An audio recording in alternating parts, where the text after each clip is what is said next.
দেড় মিনিট বক্তব্য রেখে ১৪ বছরের আন্তর্জাতিক ক্যারিয়ারে ইতি টানলেন রবিচন্দ্রন অশ্বিন।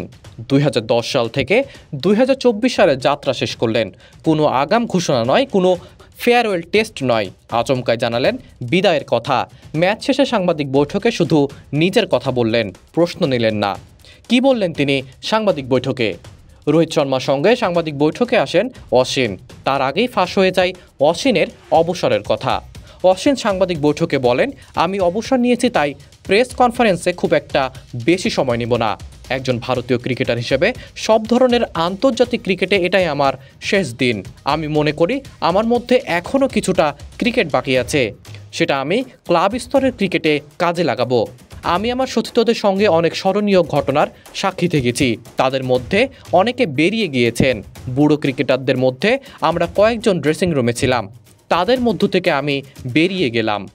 ভারতীয়দের মধ্যে টেস্ট ক্রিকেটের সবচেয়ে বেশি উইকেট সংগ্রাহকদের মধ্যে দ্বিতীয় স্থানে থেকে শেষ করলেন ক্যারিয়ার। মোট উইকেট ৫৩৭। তার এই উইকেটের জন্য তিনি ধন্যবাদ জানালেন ৪ জনকে। বলেন, অনেককে ধন্যবাদ জানাতে হবে, বিসিসিআইকে ধন্যবাদ জানাই, সব কোচকে ধন্যবাদ জানাই। প্লেয়ারদের মধ্যে আমি রোহিত শর্মা, বিরাট কোহলি, আজিঙ্ক রাহানে, চেতেশ্বর পূজারাকে ধন্যবাদ জানাই আমার বলে ক্যাচ ধরার জন্য এবং আমাকে উইকেট নিতে সাহায্য করার জন্য। অশ্বিনকে সামনে পেয়ে সাংবাদিকদের মনে অনেকগুলোর প্রশ্ন ছিল, কিন্তু অশ্বিন জানালেন কোনো প্রশ্ন নেব না, কারণ এটা আবেগঘন মুহূর্ত। এখন উত্তর দেওয়ার অবস্থায় নেই তিনি। Monowar Anjum Rifat, video archive.